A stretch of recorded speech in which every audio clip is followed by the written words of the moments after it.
Hello, everyone, and welcome to Bridge to the Galaxy. This month, we are thrilled to have Scott Catamas on the show.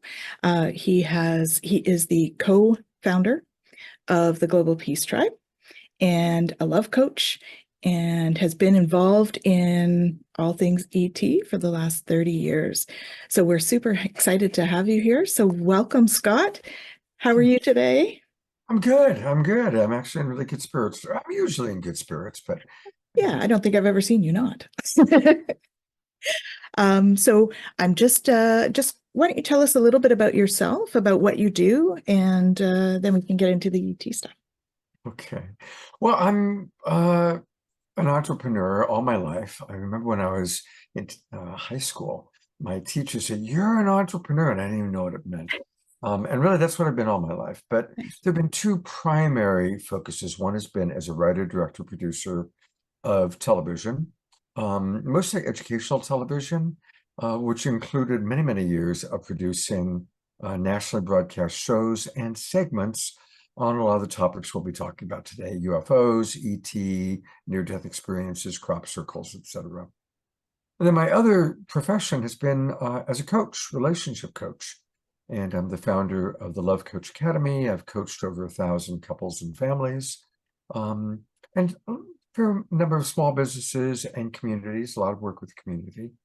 And so those are kind of like my two worlds. But like yourself, I've always had my fingers. And really, what does it all really come down to is we're all here to help raise consciousness. We're all here playing whatever roles we've agreed to play. For some of us, we change roles frequently. Some others, we have like one main role we play. Um, for planetary awakening, for raising consciousness, this is it. In the next decade or two, humanity's going to be taking a big leap, one way or the other, and we're here to help facilitate that as best as we can. Awesome. Yeah, for sure. We're going to be doing some big changes, I'm sure, as we already have. I mean, there's been a lot of jump in consciousness just in the last year or two, and that's just the start, I think. We've got a lot more work to do as light workers and love bearers, really, right? So for And sure. that's the key, is to do it all with love. You know, it's so important, whatever our role is that we're playing, to do it with love. And that's important for anybody watching who's an activist. And I really respect my friends and tribal members that are activists, Mhm. and especially the ones that are doing it with love and not doing it as a reaction against, but as a forward movement toward. Mhm. For sure. I know I talk a lot with my clients about making decisions out of love instead of out of fear, Yeah. because that's how we can really sort of bring that into any of our life experiences. And Can I share with you one of my favorite stories about that? I would love that, So please. it's about the Dalai Lama. And the Dalai Lama allowed brain researchers a while back, a few years ago, to hook up electrodes to his brain and monitor how his brain functions. And what they found was that at all times, his synapses were entirely firing in the frontal and temporal lobe, which is kind of in the front and the top of the brain, never in the back. Now, in the back part of our brain, Tanys, that's our reptile brain. That's where the survival center of the brain is, okay? So the lead researcher decided to really test him. And at the very end of the hour and a half that they were with him, while he was still hooked up to the electrodes to monitor his synapses, they showed him photographs of Chinese soldiers burning down a Tibetan temple, and Mm. asked him, "How do you feel when you look at these photos?" And as he looked at the photos, the Dalai Lama wept. He wasn't stuffing his feelings, he wept. But his synapses continued to fire up there. And then the lead researcher asks him, "How do you feel when you know the Chinese soldiers are raping Tibetan women, murdering your people? What goes on for you?" And still, synapses fired up here. And finally, the Dalai Lama says, "It reminds me that I must pray equally for the Chinese as I do for my Tibetan people." Mm-hmm.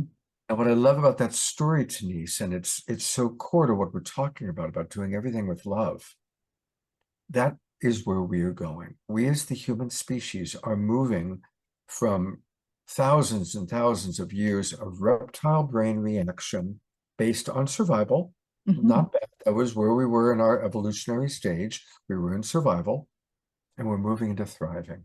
We're moving into that, in the frontal part of the brain, that's the empathy center of the brain. That's where, we can see the big picture, where we can have the observer part of the brain, and the compassionate part of ourself is actually up here. And so learning how to have compassion, even for those people that are making choices that are hurtful, that doesn't mean that we condone unhealthy choices, but we have to have compassion for everything we do, for everything we do. We have to do it with love. Absolutely. That's a great story. Yeah. So doing it with love is how we're going to encourage the ETs to join us here, because I think they're holding off for that reason. So what do you think about that? What are your views on the horde? I know you've been involved in the ET community for a long time. So Yeah, what have you I've been around. experienced? I've been around the block. Well, it kind of really was way back in the 1990s. I was the supervising producer on a show called Strange Universe. And before that, I had worked on The Other Side, which was a daytime talk show on NBC. And I also was in charge of all the UFO stories for a primetime series called The Paranormal Borderline. So some of your older long-term people might remember some of those shows, of creating those shows. And during that time, I had the opportunity to interview 8 former astronauts, 30 former military officials, and a lot of people who had really legitimate experiences. I had a large staff, and so I did that work for about 5 years. And so hundreds and hundreds of people contacting us, and I would travel around the country and speak at expos and MUFON events to meet, who's out there, who's having experiences, and, meeting normal people who had abduction experiences or interesting experiences, and then the more legit people like the astronauts and the military officials. And so that really gave me a huge foot into that world. And what I came away from it with, which I still believe, is that ultimately this is a dream world. We are all having a cosmic dream. And there's dreams within the dream, within the dream, within the dream, within the dream. So there is group consensus reality experiences. That's what made Roswell so significant. Roswell was a group consensus reality experience of a UFO crashing, a legitimate experience. Most people's ET experiences are not happening in group consensus reality. They're happening in their own individual dream. And when I say dream, that doesn't mean it isn't real. It's real to that person in that way, just as real. It's just not in group consensus reality. And so for any of us, it's important for us to differentiate between our own individuated cosmic dream that we're having for our own soul's journey. And inevitably, every soul's journey is usually, if you're in a human body, you're here to learn lessons of love. That's what the Earth School is. Here again, we're talking about love. The Earth School is where we come to learn profound lessons of love. And sometimes it's hard learning to love despite having abusive parents or being having mental illness or whatever it might be. So in looking at the big picture, it is an interesting time because government disclosure is finally happening. And again, I've been around this world for 35 years, and we were talking about it way back then, and it didn't happen, but it is happening now, and maybe we'll talk about that in a little bit.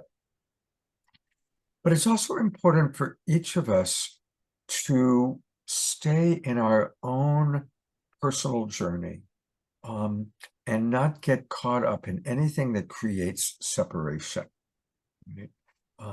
So just be aware of, okay, am I in my own personal journey of what's happening in my life, as well as what's happening in the external world? Am I staying on the track of opening my heart wider, having more compassion for people who think differently than I do, who have had different experiences? And I think it's really important this year, since it's an election year, with at least one of the major candidates doing everything he can to create a bloodbath, based on polarization, running on a candidacy that's designed to polarize and create separation. It's important for all of us to counter that. And I'm not talking politics now, I'm talking humanity, not promoting even the other candidate. What I'm promoting is, let's do what we can to create connection and not separation. How does that impact your question, your excellent question about the ETs and what are they waiting for? Well, I think they are waiting for us to raise our consciousness to a higher level. Also, it's important to recognize that there's not just one ET out there. There are many different races, many different, just like when Europe was discovering, was reaching out to other parts of the world, the French and the Germans and the English and the Dutch all had their own approach to the new land masses that were being discovered.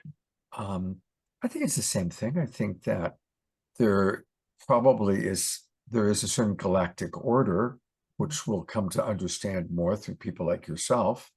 But I think also the Pleiadians probably have a different agenda than the reptilians. So, there's different species that interact with us. So it's important for us to recognize which species we are calling in to our reality. There's a wonderful woman that I worked with. She's no longer alive, named Dr. Margot Chandley.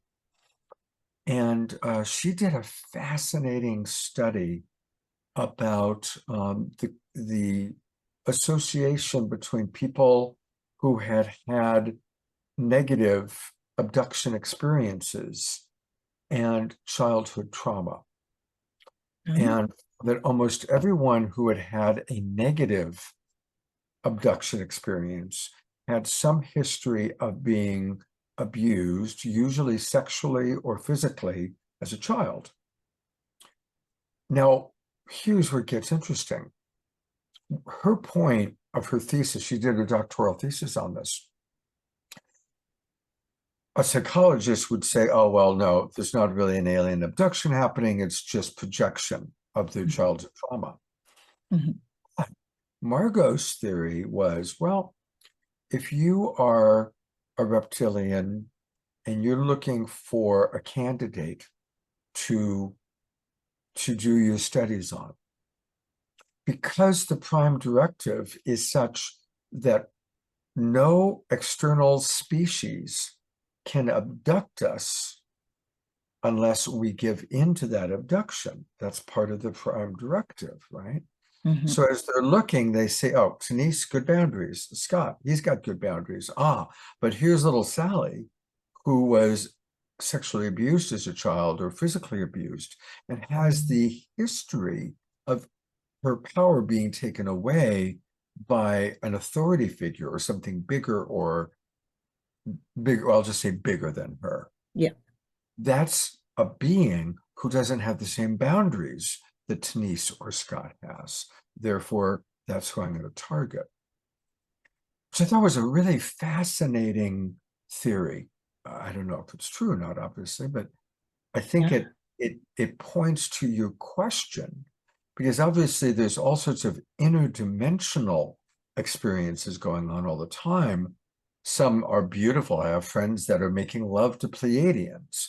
And we also know people that have had very traumatic experiences. So choosing our interdimensional cosmic dream experience, just like you choose other big parts of your life, can be a conscious intention setting experience.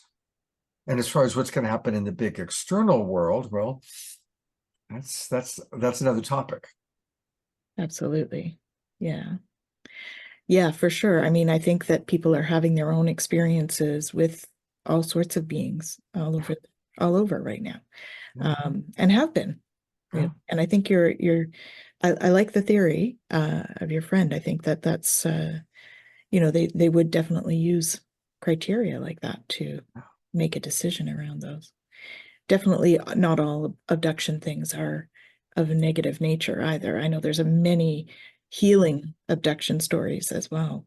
Yeah, Whitley Strieber is someone that I've known for 35 years, and he was on the shows back when I was doing those shows. He was, of course, and he was just doing communion, and he was still in the negative experience of it. But as time went by, his experience and his perception of the experience transformed. And of course, now he holds it as a sacred initiation into a much higher level of consciousness and understanding things from a more galactic point of view.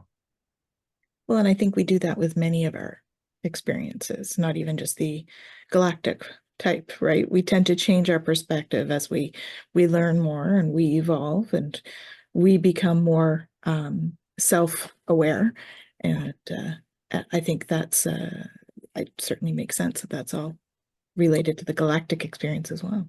Well, you and I are both coaches, and one of my favorite things I like to say as a coach to people is you cannot change your past, but you can change your relationship to the past.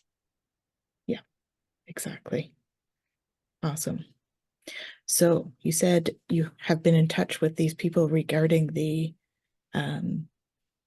experiences that are coming up in the collective right now in terms of the government exposure and stuff. Yeah. But what is your view on how that's all coming out at this Yeah, time? well, I'll share a little bit that we talked about before we started recording. Mm-hmm. The person I have, or one of the people that I have the most respect for, is an incredible man named Danny Sheehan. You can look him up. He runs the Romero Institute, and Danny has been our lawyer for 50 years. Goes all the way back to when he was a young man, and he worked with Karen Silkwood before she was murdered. They made a movie about it with Meryl Streep. Karen Silkwood was, a whistleblower, and was literally murdered because of what she knew. And he worked with Daniel Ellsberg in the Pentagon Papers. He helped to expose the Iran-Contra affair. I mean, he's been doing the good work for 50 years. More recently, he was the lawyer representing the indigenous people of Standing Rock.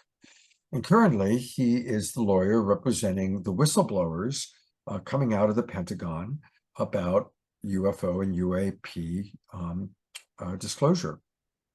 And Danny is recognized, and he's known several presidents. He's known Joe Biden for decades and has a good relationship with them.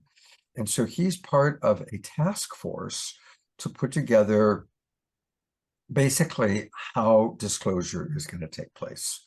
So it's happening. The government's dealing with it. Now, there's a lot of politics involved in how it's going to be handled, and a lot of conflicting opinions and a lot of conflicting impacts. Mm-hmm.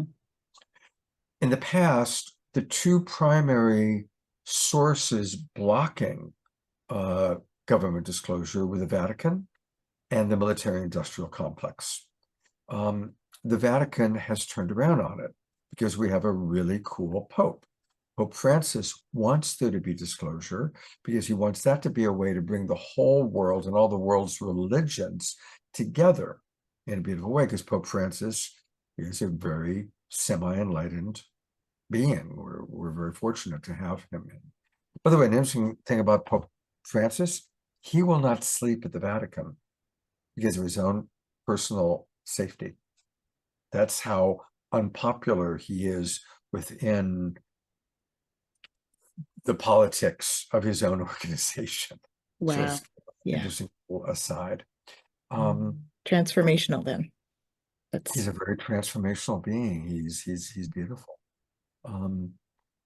Unfortunately, the military-industrial complex is still doing what they can to block it. mhm. But it's happening. It's moving forward, and so that's pretty exciting. And yeah. Yeah, for sure. So what do you think what do you think one of the biggest things we can do in terms of raising our consciousness to get us ready for this kind of um, group consciousness experience, as we put it there? What do you think we can do even on an individual level and even on a community and society level? Let's start on the individual level because that's where we have the most power. Mhm. Unfortunately, you and I don't have any control over what Biden or Trump or Netanyahu really do, or Mhm. Putin. We just don't. We don't have power for that. We can pray Mhm. at the highest vision, and that makes a little impact. It's worth doing. Mhm. But what we have tremendous control over is how we treat ourselves and how we treat each other, how we treat the people in our immediate orbit. And so I'm a huge believer that the greatest thing we can do is to love ourselves and to love everyone as best as we possibly can. And what does love mean? What is loving oneself or loving others? What is that really? And not just a Hallmark card. It's compassion.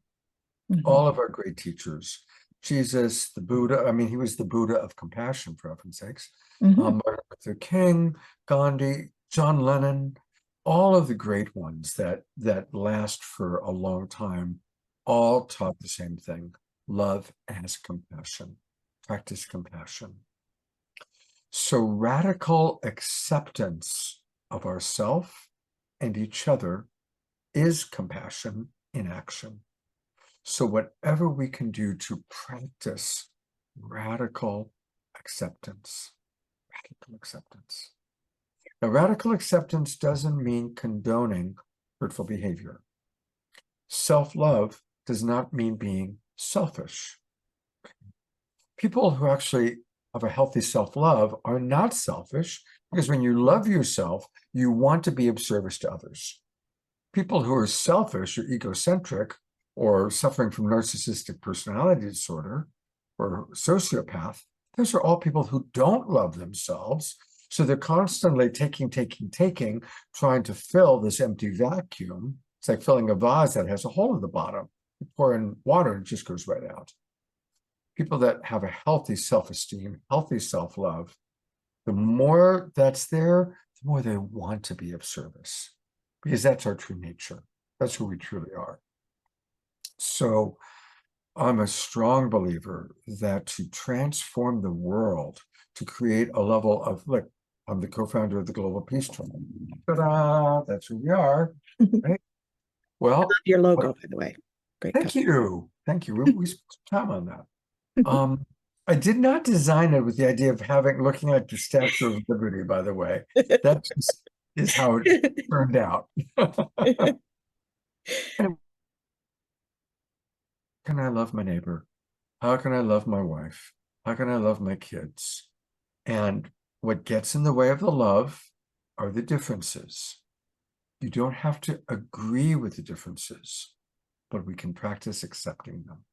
Mhm. Okay, this is who you choose to vote for. This is the religion you choose. This is the color blouse you chose to wear today. It might not be my choice, but I can accept that. Mhm. I can accept it and hopefully honor it.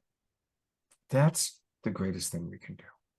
And I think forgiveness plays a big role in that, because our whole experience here is about learning. And so, we all have to be compassionate and forgiving in one, really, towards everybody, because that's part of the lesson, uh, for us and others. So I have some interesting thoughts about forgiveness, which Yeah. won't be surprising to you. Okay. I'm actually not a big fan of forgiveness Okay. unless it is preceded by mutual understanding. Reason for that is that oftentimes forgiveness can promote a sense of right wrong. I will forgive you because I'm so spiritual, and you did something bad, you did something wrong, but I will forgive you because I'm spiritual. Mm-hmm. And when it's done like that, when it has that energy to it, when it has that, that's funky. But if there's been an exchange between the two of us, and one of us perceives that we were wronged, or a choice, let's say a choice I made had a hurtful impact on you. Before we get to forgiveness, I need to understand and feel the impact. I need to understand your pain. I can't just say, oh, I'm so sorry, please forgive me. That's bullshit. Yeah. I need to really understand and feel the consequence of how my choice impacted you. And if I do that, and then if you have enough compassion to drop into why did I make that choice? Which of my needs was I trying to make? And in my desperation to meet my love or whatever it was, I made a choice that had an impact on you. If you can seek to understand me, then when you forgive me, it's coming from understanding and not from self-righteousness. And then it's golden. Then it's beautiful. And the forgiveness is really about, if I'm forgiving somebody, it's about me not carrying the energy around it, as opposed to condoning the other person's behavior, for instance. Absolutely. Yeah. And through mutual understanding. Yeah.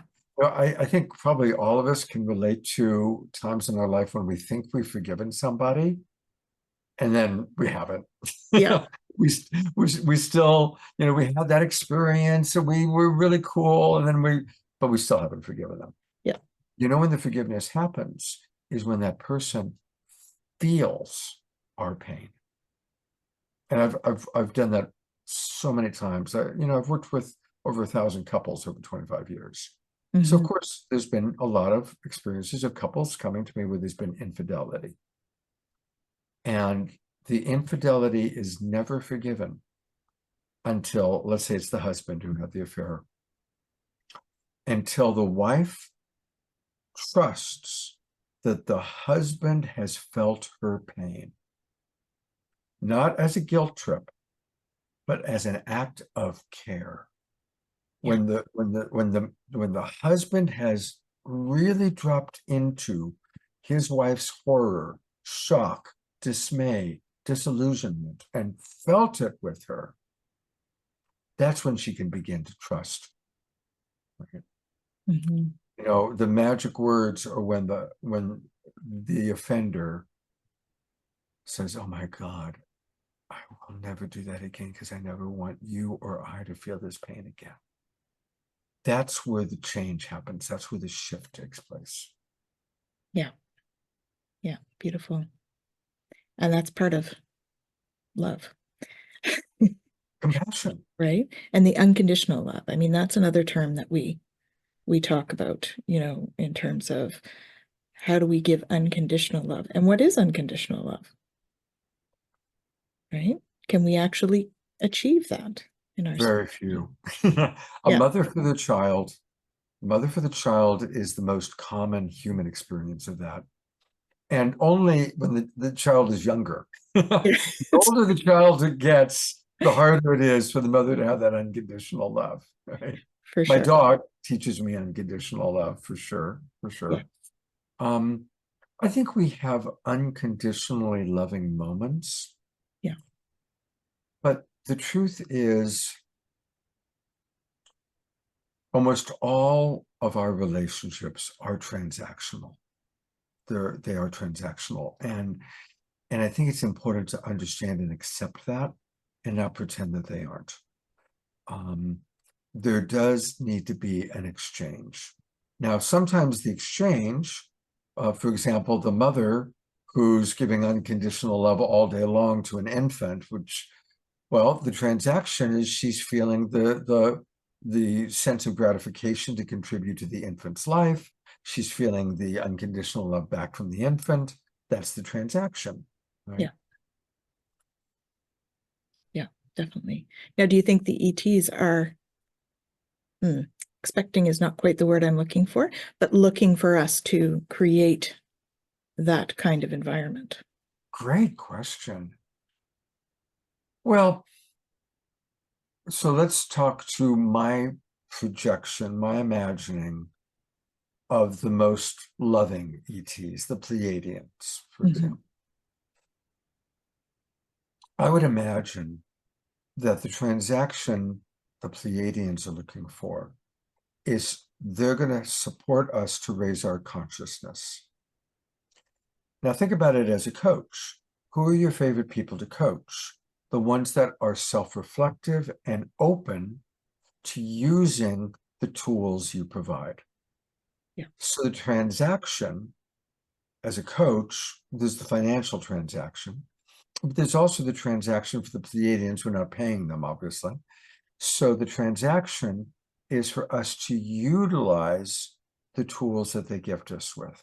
And right now, the primary tools that they're gifting us with is raising our consciousness, not so we can make more money, not so we can be more effective at mining the ocean, but so that we are more effective at becoming caregivers of the earth, caretakers of the earth, gardeners, being of service to each other. I think that would be the transaction for the higher level conscious ETs. So in terms of consciousness, I often have this conversation about consciousness being equated to like our vibration, our vibrational frequency. Is that how you see it as well? Or are you seeing it? I mean, there's more to consciousness than just vibration, but I think for viewers that are not looking at like their perspective is not about consciousness, it's more about science. I tend to sort of equate the vibrational frequency of the earth. Is that something that you see as being a part of consciousness? Let's say that. A great question. So, currently the Global Peace Tribe, my company, we do 2 or 3 online shows every week. And we've been doing it for 4 years. In fact, next week we celebrate our 4-year anniversary. And we've had over 500 shows. We've had everybody from Michael Beckwith, Marianne Williamson, Deepak Chopra, you name the new thought leader, he's been on the show he or she have been on the show multiple times. So of course, there's so many people talking about what is consciousness, what is love, and I'll give my synthesis of the people I respect the most.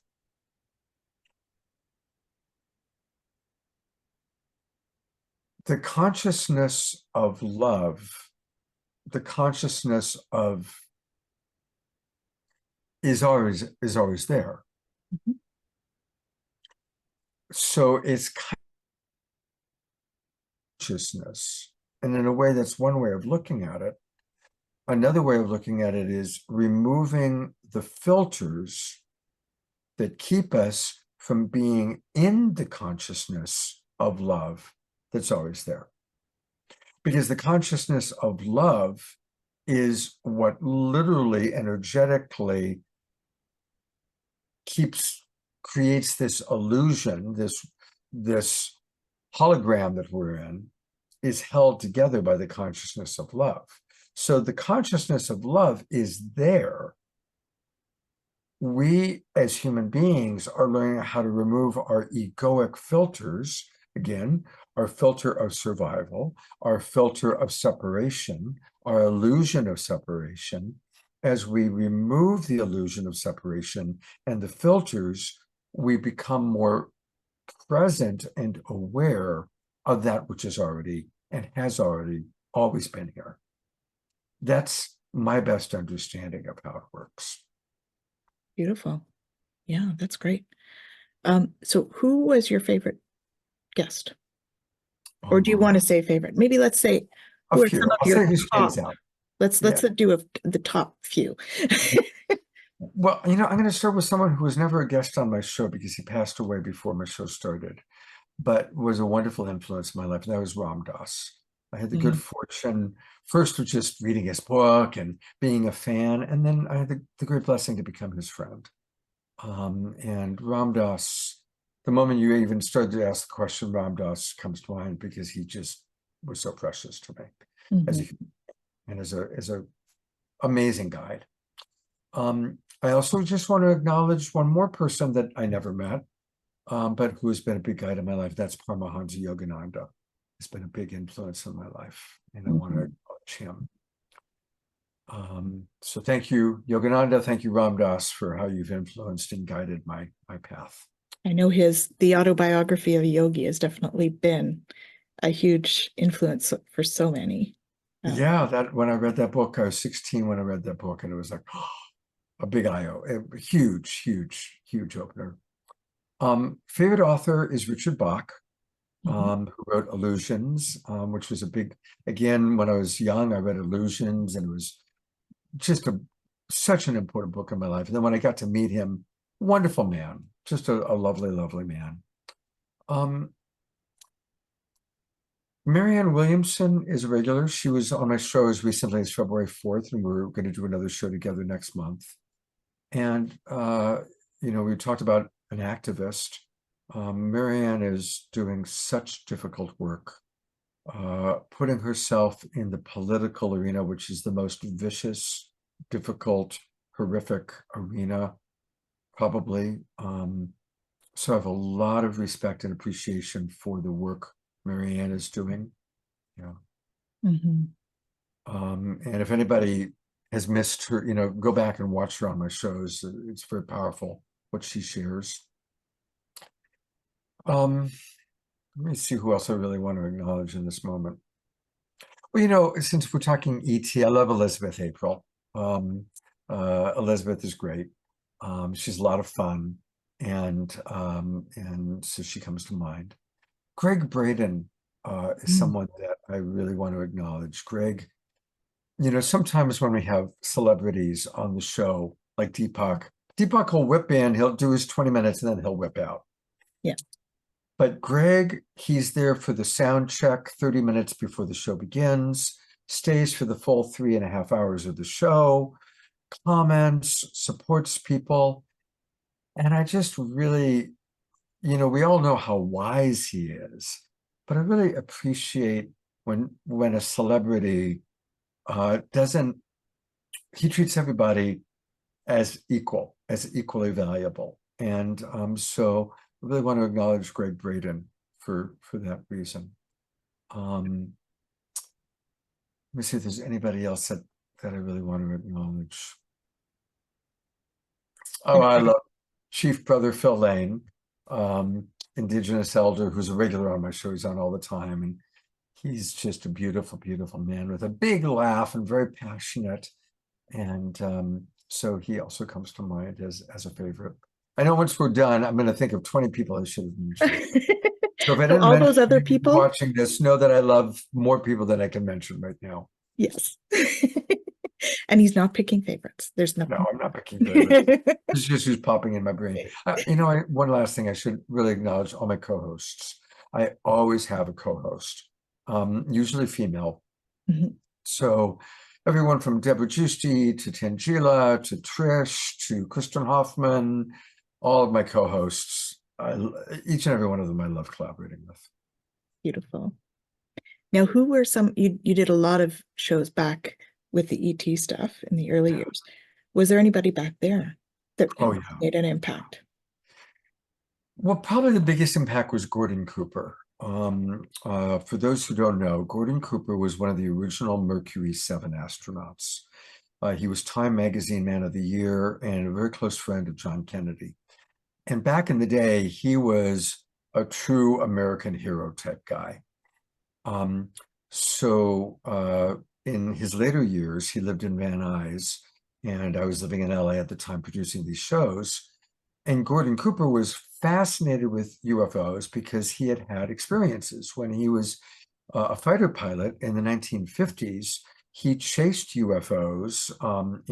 He was stationed in Germany, and he had several experiences where he was chasing them and they would just, leave him in the dust. And then in the 1960s, he was stationed at Edwards Air Force Base, where a UFO landed on the tarmac. They filmed it, nobody got out, and then it took off again. But Oh, he wow. was there, he filmed it, sent the film off to Washington, D.C., nothing ever happened. So he knew that there were genuine, authentic UFOs, truly not from this world, because they did things that, as a pilot, he knew we did not have the technology to do the things he watched them do. Mm-hmm. Fascinating to know. He wrote letters to the United Nations. So by the time I was doing my show, I first interviewed him when I was doing the Paranormal Borderline. He kind of made a deal with me. He said, look, Scott, I'll tell you what I can talk about on camera. I'll tell you off camera the things that I can't say on camera, but just for your own interest. But in exchange, I want you to update me when you get something that's really of interest, that's really legitimate. I'd like you to let me know. So we developed this kind of relationship back and forth. And I will share with you what he did not share on camera, because it's been 30 years, he's dead, and I think we can now get away with it. Okay. That would be lovely. I have shared this publicly a couple times. So when he was alive, of course, the black ops that used to be at Area 51 all got moved to Alice Springs, Australia. When the government realized too many people were aware of Area 51 and there were too many people coming and looking, they moved everything significant to Alice Springs, Australia, which is in the middle of nowhere. And it's a huge, huge military base, cooperatively run by the UK and the United States. And Gordon Cooper went there as kind of a guest, and used his celebrity to find out what's going on. So in his reality, he's there to kind of, hey, what's the most interesting stuff going on? And in their reality, we got Gordon Cooper coming all the way to visit us, right? So, and what he shared with me, he was not allowed to share publicly, but I'm going to do so now. I'm only going to share one thing.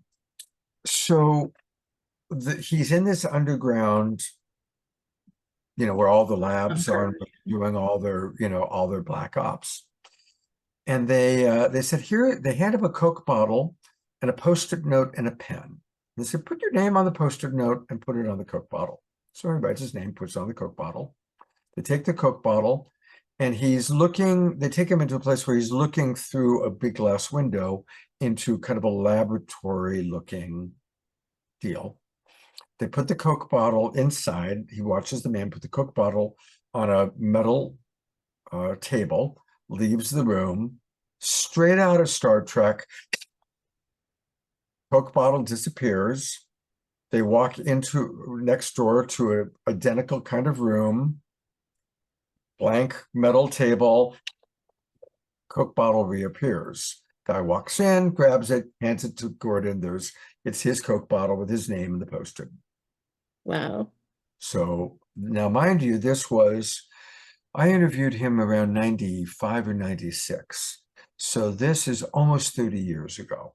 So if we could do Coke bottles back then, you can imagine what we can do now. Absolutely. That's very Star Trek. Very Star Trek. I'm a big Star Trek fan too. So Earl Grey hot, please. Yes. Beautiful. So now I know that we have a bunch of ships now that are man-made as opposed to. Yeah. Is there some way, do you think, have you heard of any way for us to tell the difference? Or are they just so close in technology, do you think, too? Good question, too. I think more than the ships, I want to bring it back to our own spiritual experience. It's really fun to see a UFO, whether it's man piloted. When I was in 1989. I was with a group of friends and we watched a UFO, which I now truly believe was man-powered. But it was interacting with us. We were on the jungle side of Maui and it was relating to us. And that's fun when that happens.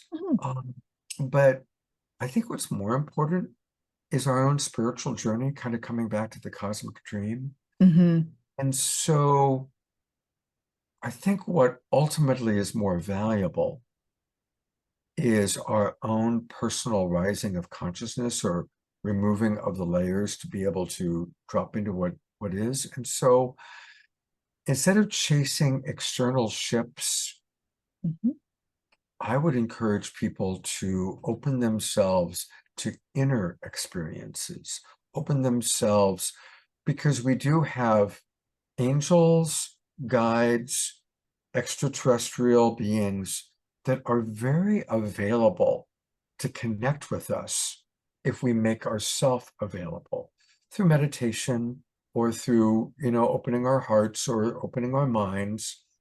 Most of all, opening our imagination.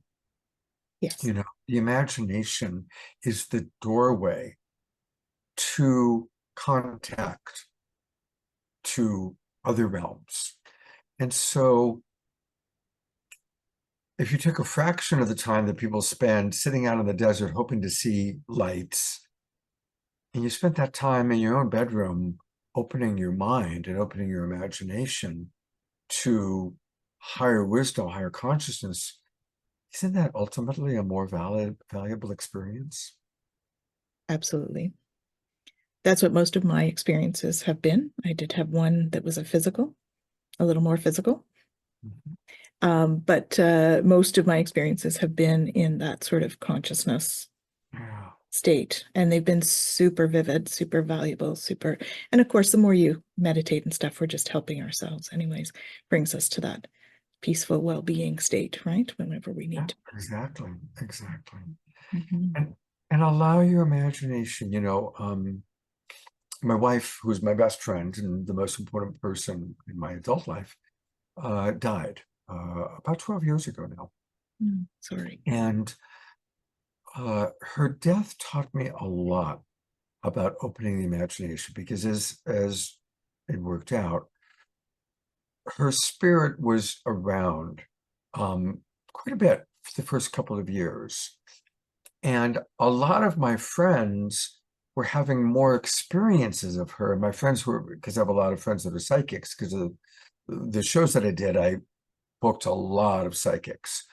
So I had a lot of friends that are psychic and sensitive. They were having all these conversations with her. She's my friggin' wife, and I was struggling to talk to her. It's because my mind was getting in the way of my imagination. Yeah. And I had to learn how to trust my imagination more than my logical mind to have the experiences I was so desperately wanting to have. Right? It's true. And so that was big education for me.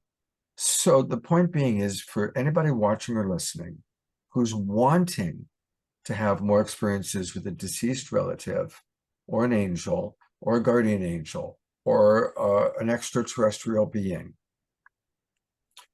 allow yourself to open your imagination without censorship.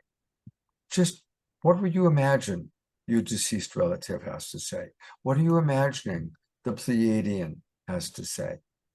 And just to allow yourself to imagine it. Don't censor it because, oh, well, that's just my imagination. Yeah, it is. The imagination's the doorway. That's right. That's the gateway too. It's the gateway. Absolutely. So is there one thing that you would like to leave the audience with? Yeah, the meaning of life is we're here to learn to love, starting with ourselves. Anytime we do something with love, every time we practice compassion for ourselves or for others, that's when we are really living our life's purpose. Beautiful. Well, we are so honored that you joined us today, Scott. It's such a pleasure chatting with you. And I do hope you'll come back again and have more chats. The other thing that we didn't actually touch on was that the Alliance for Extraterrestrial Diplomatic Contact. That's right. Yeah. So let's all support that. I love Yeah. that that's happening, and I'm proud to be a part of that. And I mean, obviously I've really focused today on the inner journey and the inner experience because that's what we all can have. But hey, I'm down for you and I and all of our friends, if we're fortunate, being somewhere someday where that happens. Mhm. I will share something. Yeah. I'm not psychic, but I true. And one of the big premonitions that I have had is that there's going to be a lot of first contact in Sedona, Arizona. That Sedona is going to be a place to be when a lot of first contact is happening. So I'll put that out there to your audience. Well, and I know that there's been a lot of talk about that happening, within 2 to 3 years. Yeah, it's coming very soon. It's coming And soon. certainly the CE5 movement has certainly been Yeah. active in that. And I know they've done a lot in Sedona as well. So Yeah.